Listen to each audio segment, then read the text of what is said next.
15వ సంవత్సరంలో ప్రవేశించారు.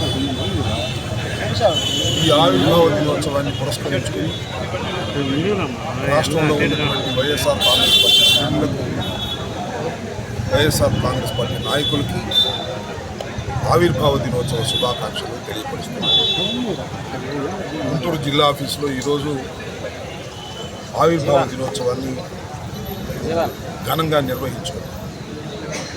వైఎస్ఆర్ కాంగ్రెస్ పార్టీ ఆవిర్భావం అనేది మీ అందరికీ తెలుసు. చాలా కష్టాలలో నుంచి, నష్టాలలో నుంచి, రాజశేఖర రెడ్డి గారి చితి మంటల నుంచి చారిత్రక అవసరం కోసం ఆవిర్భవించినటువంటి రాజకీయ పార్టీ. ఏదో అధికారం కోసం ఆవిర్భవించిన రాజకీయ పార్టీ కాదు.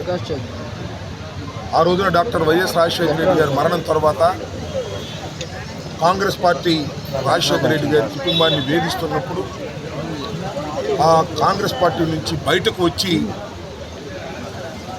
ఈ పార్టీని ఏర్పాటు చేసుకోవాల్సిన అనివార్యమైనటువంటి రాజకీయ పరిస్థితులు ఏర్పడితే జగన్మోహన్ రెడ్డి గారి నాయకత్వంలో ఈ పార్టీ 14 సంవత్సరాల క్రితం ఇదే రోజున డాక్టర్ రాజశేఖర రెడ్డి గారి సమాధి చెంతన ఆవిర్భవించింది. ఆ రోజు నుంచి ఈ రోజు వరకు కూడా దినదిన ప్రవర్ధమానంగా పెరుగుతూ వచ్చింది. ఒకసారి 67 సీట్లు, ఒకసారి 151 సీట్లు, ఇప్పుడు 11 సీట్లు.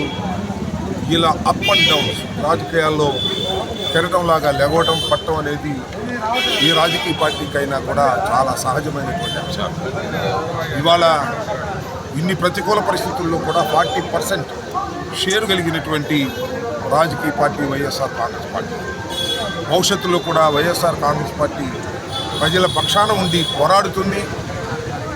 ఈ 4 సంవత్సరాలు కూడా ఏదైతే ఈ కూటమి ప్రభుత్వం వాగ్దానాలు చేసిందో ఆ వాగ్దానాలను నెరవేర్చకుండా ప్రజలను మోసం చేస్తున్నటువంటి ఈ సందర్భంలో ప్రజల గొంతుకై, ప్రజల పక్షాన వైఎస్ఆర్ కాంగ్రెస్ పార్టీ జగన్మోహన్ రెడ్డి గారి నాయకత్వంలో పోరాడుతుందని సందర్భంగా తెలియజేస్తూ మరొక్కసారి వైఎస్ఆర్ కాంగ్రెస్ పార్టీ శ్రేణులకి, నాయకులకి, రాష్ట్ర ప్రజలకి అందరికీ కూడా ఆవిర్భావ దినోత్సవ శుభాకాంక్షలు మీ ద్వారా తెలియపరచుకుంటున్నాను. ధన్యవాదాలు.